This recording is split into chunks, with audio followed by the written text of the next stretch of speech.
लंका के मैदान में राम के छोटे भाई लक्ष्मण और मेघनाथ के बीच एक भयंकर युद्ध चल रहा था। दोनों तरफ से एक से बढ़कर एक अस्त्र शस्त्र का प्रयोग किया जा रहा था। लेकिन तभी मेघनाथ राम के छोटे भाई लक्ष्मण के ऊपर शक्ति बाण को चला देते हैं। जैसे ही शक्ति बाण लक्ष्मण के शरीर को छूती है, लक्ष्मण मूर्छित होकर जमीन पर गिर पड़ते हैं। रात का करीब दूसरा पहर बीत चुका था, यानी रात के करीब 1 बज रहे थे। अब बारी आती है हनुमान जी की, जब भगवान राम के छोटे भाई लक्ष्मण के प्राणों की रक्षा के लिए लंका से लगभग 2500 किलोमीटर से भी ज्यादा दूर द्रोणागिरी पर्वत पर संजीवनी बूटी लेने के लिए जाते हैं। और अंधेरा खत्म होने से पहले यानी सुबह 5 बजे से पहले ही उन्हें संजीवनी बूटी लेकर 2500 किलोमीटर वापस भी आना होता है। ऐसे में ये सवाल उठना लाजमी था कि आखिर पवन पुत्र हनुमान जी के उड़ने की रफ्तार कितनी थी, आखिर वो किस रफ्तार से हवा में ट्रेवल करते थे। आपको जानकर हैरानी होगी, लंका से द्रोणागिरी पर्वत की दूरी को तय करने में किसी भी यात्री विमान को कम से कम 4 घंटे का वक्त लगेगा।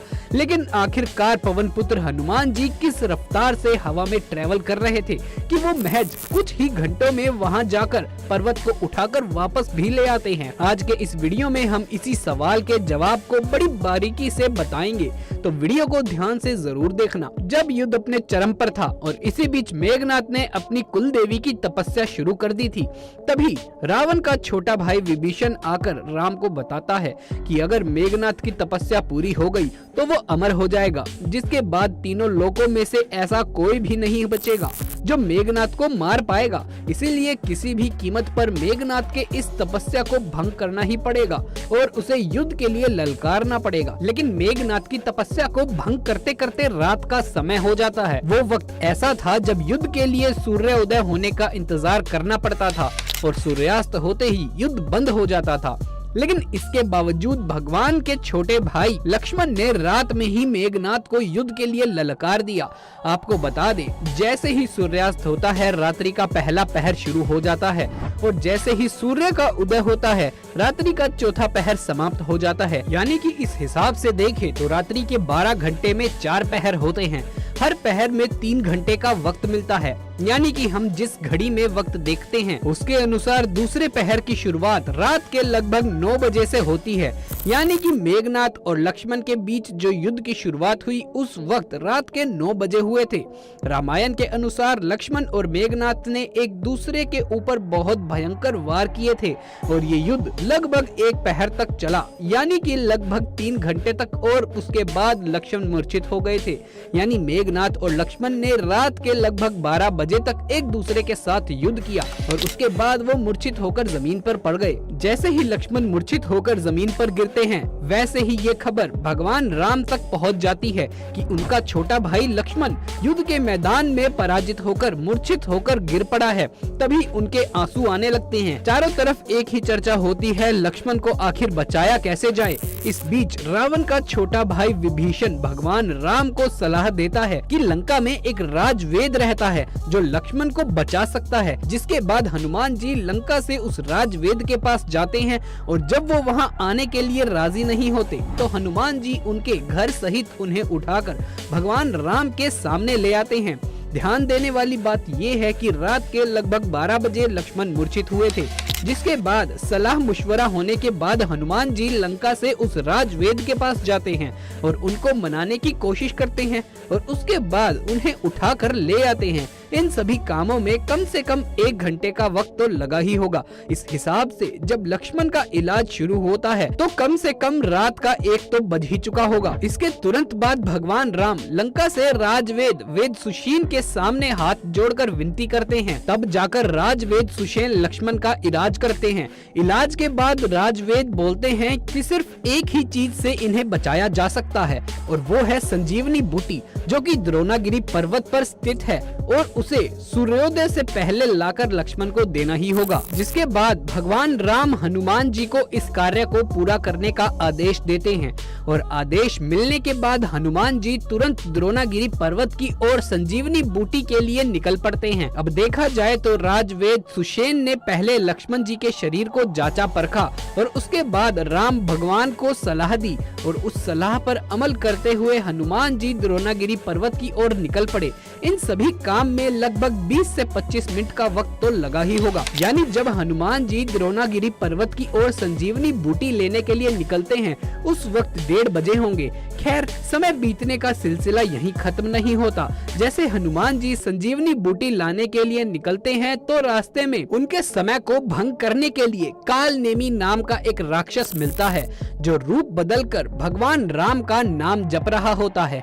जैसे ही हनुमान जी को ये आवाज सुनाई देती है वो तुरंत कालनेमी के पास रुक जाते हैं, लेकिन पवन पुत्र हनुमान को कालनेमी की चाल के बारे में पता लग जाता है और वो उनको सजा देने के बाद ही वहाँ से आगे बढ़ते हैं। लेकिन कालनेमी की चाल में फंस जाने की वजह से हनुमान जी का कम से कम 25 से 30 मिनट का वक्त तो बर्बाद हुआ ही होगा।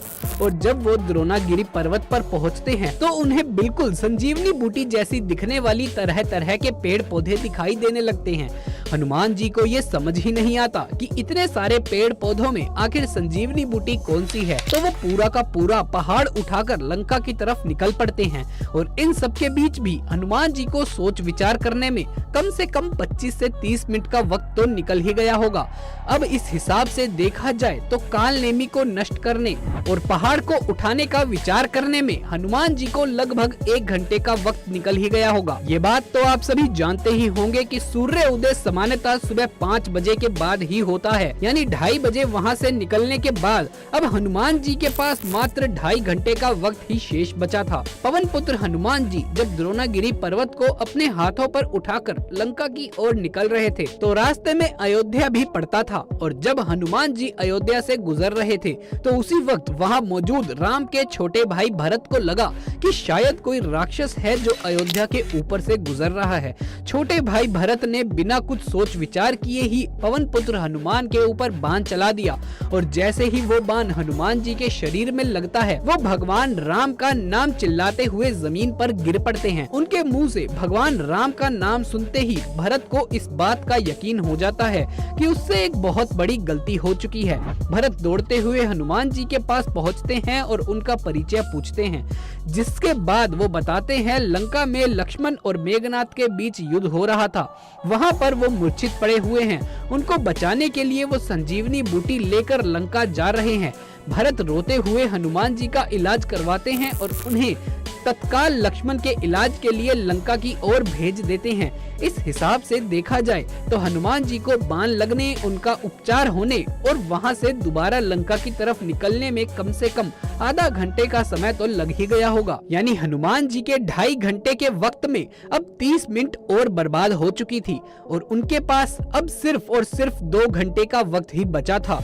अब आप अंदाजा लगा सकते हैं कि लंका से द्रोणागिरी पर्वत तक आना और वहां पर्वत को उठाकर लंका वापस जाना, वो भी सिर्फ 2 घंटे में। अब आपको बता दें, लंका से जो द्रोणागिरी पर्वत की दूरी है वो लगभग 2500 किलोमीटर से भी ज्यादा है। यहाँ तक जाना और वहाँ से वापस आना यानी कि 5000 किलोमीटर से अधिक का सफर और समय सिर्फ और सिर्फ 2 घंटा। यानी हनुमान जी जिस रफ्तार से उड़ रहे थे उनकी रफ्तार लगभग 2500 किलोमीटर प्रति घंटा की होगी। शायद आपको यकीन ना हो, लेकिन ये रफ्तार बंदूक से निकली हुई गोली से भी ज्यादा है। सामान्य शब्दों में कहें तो हनुमान जी के उड़ने की रफ्तार इतनी ज्यादा थी जितनी रफ्तार इस वक्त दुनिया की सबसे तेज फाइटर प्लेन की है।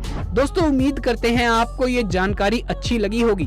अगर आपको इसके बारे में और भी कुछ जानकारी है तो हमें कमेंट बॉक्स में जरूर बताइएगा, या फिर हमने इस वीडियो में कुछ गलत बताया हो तो भी हमें कमेंट्स में जरूर बताइएगा। हमें आपके कमेंट्स का इंतजार रहेगा। अगर ये वीडियो अच्छा लगा हो तो इसे एक लाइक कर दें। आगे भी वीडियो ऐसे ही देखते रहने के लिए हमारे चैनल को सब्सक्राइब करना बिल्कुल भी ना भूलें। जल्द मुलाकात होगी आपसे किसी अगली वीडियो में।